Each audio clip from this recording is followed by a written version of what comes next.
Charter acts ऐसा question जो political science में सबसे ज्यादा पूछा जाता है किसी भी कंपटीशन एग्जाम के अंदर। हम सबसे पहले ये सोचते हैं कि चार्टर एक्ट्स आखिर क्या थे और ब्रिटिश पार्लियामेंट ने इसे क्यों पास किया था। तो आज हम चार्टर एक्ट्स तो पढ़ेंगे और समझेंगे कि आखिर चार्टर एक्ट्स क्या थे, लेकिन साथ में जितने भी चार्टर एक्ट्स थे वो आपको इसी एक वीडियो के अंदर मिलेंगे और हम सभी चार्टर एक्ट्स को डिटेल से पढ़ेंगे। तो इस लेक्चर को लास्ट तक जरूर देखिएगा। अच्छा लगे लेक्चर तो प्लीज एक लाइक, शेयर और सब्सक्राइब जरूर करिएगा। स्टार्ट करते हैं the charter acts. The charter acts were a series of legislative measures enacted by the British Parliament to regulate the affair of East India Company in India।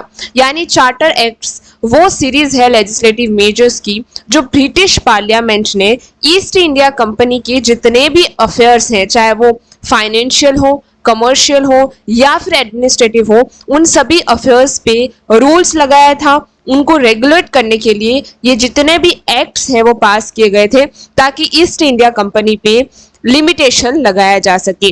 This act were crucial in shaping the administrative, political and economic landscape of British India, reflecting the evolving nature of British colonial policy.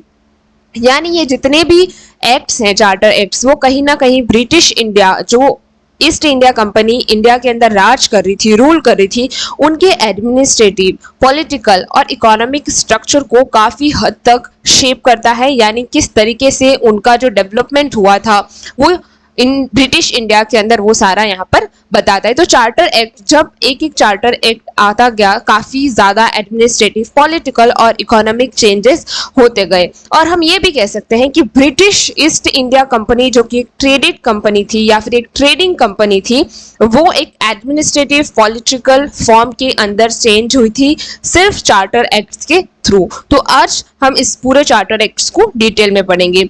Start करते हैं। सबसे पहले है charter act of 1793, जिसे east India company act 1793 भी कहा जाता है। This act was pass to renew the East India company's charter for another 20 years, continuing its trade monopoly in India. यानी हम ये कहते हैं कि चार्टर एक्ट जो है 1793 ये इसलिए पास किया गया था जो कि ईस्ट इंडिया कंपनी के दो प्रीवियस चार्टर एक्ट्स हैं जिसे हमने सेपरेट लेक्चर में कवर किया था, जो कि है चार्टर एक्ट ऑफ 1773 और पिट्स इंडिया एक्ट जो था। इन दोनों एक्ट को 20 साल और ज्यादा बढ़ा देता है।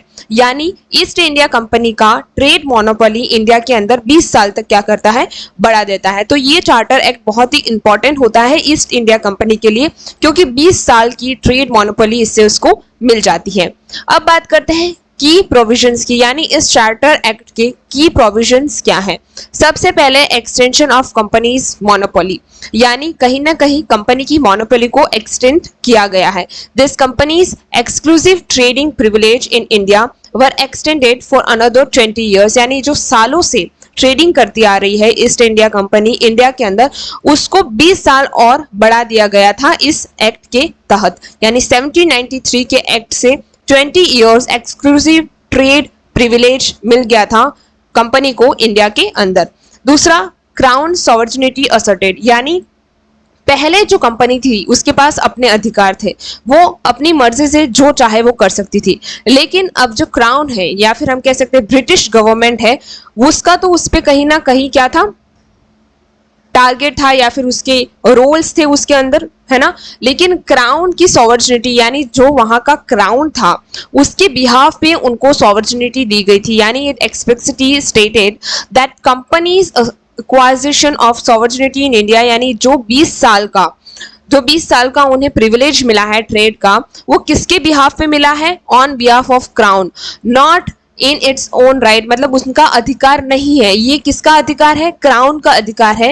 And emphasizing that the companies political function, यानी कंपनी के जितने भी पॉलिटिकल फंक्शंस होंगे वो ब्रिटिश गवर्नमेंट के अंडर वर्क करेंगे या फिर सबऑर्डिनेट होगा। यानी दो की प्रोविजन हमने पढ़े। सबसे पहला कंपनी की मोनोपोली जो थी वो बढ़ाई दी गई थी, और दूसरा क्राउन की सॉवर्जिनिटी असर्टेड की गई थी, यानी कंपनी का अपना कोई अधिकार नहीं था। उनको ये अधिकार, ये मोनोपोली जो 20 साल तक बढ़ाई गई थी, वो किसके बिहाफ में मिला था, क्राउन के बिहाफ पे मिला था, और जो ब्रिटिश गवर्नमेंट है वो कंपनी के जितने भी पॉलिटिकल फंक्शन है उसको क्या करेगी, हैंडल करेगी। अब बात करते हैं इस एक्ट ने क्या किया, तो कहीं ना कहीं increase power of governor general, जो गवर्नर जनरल बनाया गया था उसके पावर को क्या किया, इंक्रीज कर दिया। The governor generals power to override his council decision was affirmed and extended to the future governor general and governor of Madras and Bombay। यानी जो गवर्नर जनरल्स का पावर था जो कि काउंसिल के डिसीजन के अंदर या फिर सबऑर्डिनेटेड वर्क करती थी, उसको अफर्म कर दिया गया था, और इसको फ्यूचर गवर्नर जनरल जो कि गवर्नर ऑफ मद्रास है और गवर्नर ऑफ बॉम्बे है उस तक एक्सटेंड कर दिया गया था। The governor general was given more authority, यानी जो गवर्नर जनरल थे उनको बहुत ज्यादा अथॉरिटी दी गई थी over the presidencies of Madras and Bombay. यानी जो प्रेसिडेंसीज थी मद्रास और बॉम्बे उनके ऊपर उनकी सारी अथॉरिटी जो है वो किसको दी गई थी, गवर्नर जनरल को। और जब मद्रास और बॉम्बे की प्रेसिडेंसी या फिर उनकी अथॉरिटी, प्रेसिडेंसीज की अथॉरिटी गवर्नर जनरल को सौंपी गई तो इनडायरेक्टली उसके पावर के अंदर क्या हुआ, इनहेंस हुआ, इंक्रीजमेंट हुआ था। In Governor General's absence from Bengal, he could appoint a vice president from among the civilian member of his council। यानी उसके जो सिविलियन मेंबर्स थे जो घटा के 4 घटा के कितने कर दिए गए थे, 3 कर दिए गए थे। उन 3 मेंबर में से अगर बंगाल के अंदर अगर वो प्रेजेंट नहीं है या फिर वो एब्सेंस है, कहीं गया है या फिर उसकी तबीयत खराब है, तो उस टाइम पे वो एक वाइस प्रेसिडेंट को अपॉइंट करता था जो कि सिविलियन मेंबर जो थे, जो 3 काउंसिल मेंबर थे उनमें से चुना जाता था। अब बात करते हैं फाइनेंशियल प्रोविजन, यानी इस एक्ट जो है चार्टर एक्ट ऑफ 1793 उसमें फाइनेंशियल प्रोविजंस क्या थे। The company was required to pay the British government an annual sum of 5 lakh from Indian revenue after deducting all expenses. यानी फाइनेंशियल प्रोविजंस के अंदर क्या था, कंपनी का जो भी एनुअल रेवेन्यू होता था उसके अंदर से जो जितने भी उनके एक्सपेंस होते थे उसको हटा दिया जाता था, और उस एक्सपेंस को हटाने के बाद जो पैसा रहता था उसमें से उसने 5 लाख जो है वो ब्रिटिश गवर्नमेंट को पे करने पड़ते थे। ठीक है, याद रखिएगा। The company divide was allowed to be raise to the 10.5%। यानी कंपनी का जो डिवाइडेड है या फिर हम कह सकते हैं कि जो भी टोटल एक्सपेंस होगा उसमें उसका 10.5% क्या होगा, उसका हक होगा या फिर उसका क्या होगा, पार्ट होगा। यानी वो एक पार्ट हो जाएगा किसका, कंपनी के वर्क का या फिर इसके फंक्शंस और उसके जो रेवेन्यू है, इंडियन रेवेन्यू जो आता है उसका 10.5% पार्ट कौन लेगा, कंपनी लेगी, कंपनी डिवाइड कर लेगी। The salaries of the staff and member of board of control were charge to the company paid from Indian revenue, a practice that continue until 1919। यानी जो जितने भी स्टाफ होता था, स्टाफ मेंबर हो या फिर बोर्ड ऑफ कंट्रोल के मेंबर्स हैं, उनको सैलरी कहाँ से दी जाती थी, जो इंडियन रेवेन्यू होता था उसी से निकाल कर दी जाती थी। जिससे हमने कहा जो एक्सपेंस होता था यानी सैलरी देना है, जो खर्चा है, जितना भी सैलरी देना है, उनके रहने का, उन सभी चीज का जो एक्सपेंस है उसे निकाल कर जो भी रेवेन्यू बच रहा था उसमें उनको 5 लाख देने पड़ते थे।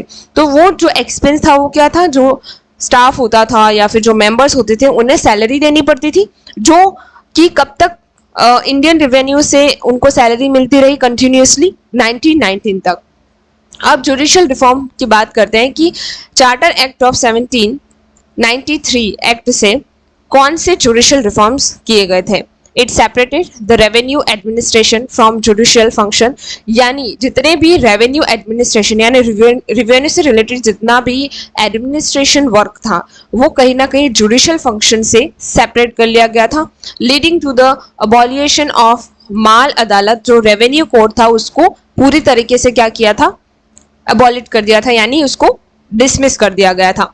ब्रिटिश गवर्नमेंट या ब्रिटिश जज and officials were provide fix salaries to reduce corruption. यानी उन्हें एक बहुत ही अच्छी और फिक्स सैलरीज दी जाती थी और टाइम पे दी जाती थी ताकि किसी भी तरह का करप्शन जो है, ब्रिटिश जजेस जो हैं या फिर जुडिशियल फंक्शंस में कोई भी करप्शन वाला वर्क ना हो। तो जुडिशियल रिफॉर्म बहुत अच्छे किए गए थे। अब ये याद रखना कि जो 1793 का एक्ट है उसमें सबसे पहले माल अदालत को पूरी तरह से खत्म कर दिया गया था और दूसरा उनकी जो सैलरीज हैं वो फिक्स कर दी थी ताकि कोई भी करप्शन ना हो। थर्ड, कंट्री स्टेट और privilege. The company was granted authority to issue license to the individual and company employ for trade in India.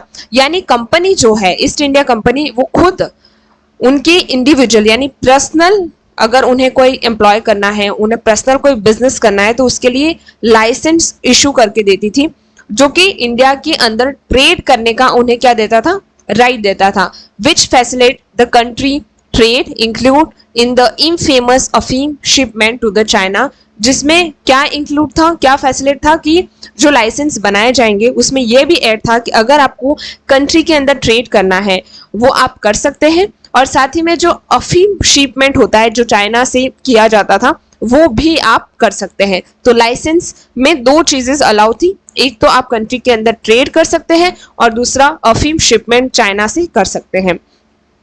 अब इस एक्ट के क्या सिग्निफिकेंस रहे हैं, क्या इंपॉर्टेंस रहे हैं? So it continue the process of centralising power in the British India under the governor general. यानी हमें ये सिखाता है कि हमने पहले जो दो एक्ट पढ़े थे उसमें देखा था कि पिट्स इंडिया एक्ट जब आया तो गवर्नमेंट क्या हो गई थी, सेंट्रलाइज हो गई थी।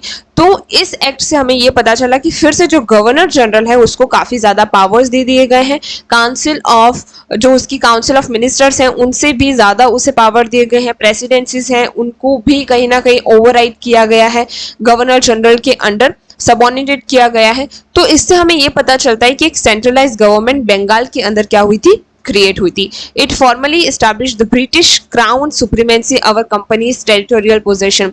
इस एक्ट से ये भी सिग्निफिकेंस हुआ है कि जो ब्रिटिश क्राउन है यानी वहां की जो रानी है, महारानी है, उनका जो पोजेशन है कंपनी के ऊपर वो भी काफी ज्यादा स्ट्रांग हो चुका है। पहले ब्रिटिश गवर्नमेंट का था, बहुत ज्यादा स्ट्रांग पोजीशन था, लेकिन अब इस एक्ट से ब्रिटिश क्राउन की सुप्रीमेंसी भी कंपनी के ऊपर बढ़ गई थी। It clarified the financial and administrative responsibilities of company. यानी अब कंपनी की फाइनेंशियल रिस्पॉन्सिबिलिटीज क्या है या फंक्शंस क्या है और एडमिनिस्ट्रेटिव रिस्पॉन्सिबिलिटीज और फंक्शंस क्या है, वो बिल्कुल क्लैरिफाई कर देता है कंपनी के लिए, ताकि किसी भी तरह का घोल माल ना हो कंपनी के अंदर, जो कि पहले होता था। चार्टर एक्ट ऑफ 1813 यानी 1813 का चार्टर एक्ट।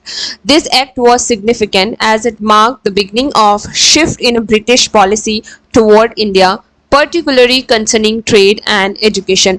यानी ये एक्ट इसलिए सिग्निफिकेंट था क्योंकि कहीं ना कहीं इंडिया के तरफ या इंडिया के लिए जितनी भी ब्रिटिश पॉलिसीज थी उनके अंदर कहीं ना कहीं एक शिफ्ट हो रहा था, या हम कह सकते हैं ब्रिटिश पॉलिसीज के अंदर अब चेंजेस आ गए थे। और ये चेंजेस किसके रिलेटेड ज्यादा कंसर्न करते थे, ट्रेड और एजुकेशन के रिलेटेड। यानी जो भी पॉलिसीज बनाई जाती थी ट्रेड और एजुकेशन को लेकर उसके अंदर अब शिफ्ट हो चुका था या फिर चेंजेस स्टार्ट हो गए थे।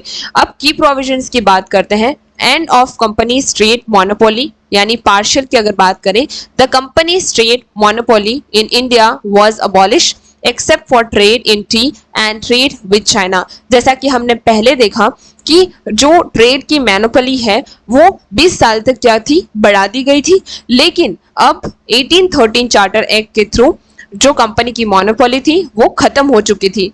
लेकिन कुछ ऐसे ट्रेड्स है, जैसे टी के लिए ट्रेड जो था वो किया जा सकता था और चाइना के अंदर ट्रेड किया जा सकता था। This open up India to the other British merchant leading to increase British commercial activity. जब उसके अंदर मोनोपोली जो थी खत्म हो गई थी ब्रिटिश ईस्ट इंडिया कंपनी की, तो ऐसे काफी ज्यादा ब्रिटिश मर्चेंट्स थे या ब्रिटिश पीपल थे जो काफी ज्यादा अपना जो कमर्शियल एक्टिविटीज है उसको इंक्रीज करते हैं इंडिया के अंदर। यानी अब तक तो हमारे इंडिया के अंदर सिर्फ एक ही कंपनी थी जो क्या करी थी, वर्क करी थी, या फिर छोटी छोटी कुछ कंपनियां थी। लेकिन जब उनकी मोनोपोली का मतलब होता है कि अधिकार सिर्फ हम ही कर सकते हैं, तो जो मोनोपोली थी वो अब खत्म हो गई थी, जिससे जितने भी ब्रिटिश मर्चेंट्स थे ब्रिटिश के अंदर वो इंडिया के अंदर ओपन ट्रेड कर सकते थे। अब उनके ऊपर किसी भी तरह का रोक टोक नहीं था, जो कि इंडिया के लिए एक नेगेटिव पॉइंट था। परमिशन ऑफ क्रिश्चियन मिशनरीज यानी 1813 के अंदर जो एक्ट था उसमें जो क्रिश्चियंस थे, क्रिश्चियन मिशनरीज जो थे, उनको परमिशन दी जाती है। कैसी permission? So the act granted permission to Christian missionaries to come to India and engage in the religious activity including proselytisation and this was a result of lobbying by evangelical group in Britain. यानी जो Britain के लोग हैं या फिर उनकी Christian है, उनका जो धर्म है वो इंडिया के अंदर लाया जाएगा और यहाँ के लोगों को क्या है कन्वर्ट किया जाएगा, या फिर यहाँ पर उनकी जो रिलीजियस कल्चर एक्टिविटीज है वो यहाँ पर इंगेज की जाएगी। और इसका रिजल्ट क्या हुआ, लोबिंग, यानी कहीं ना कहीं लोग जो है वो बहुत ज्यादा प्रॉब्लम फेस कर रहे थे कल्चर को लेकर। एम्पावर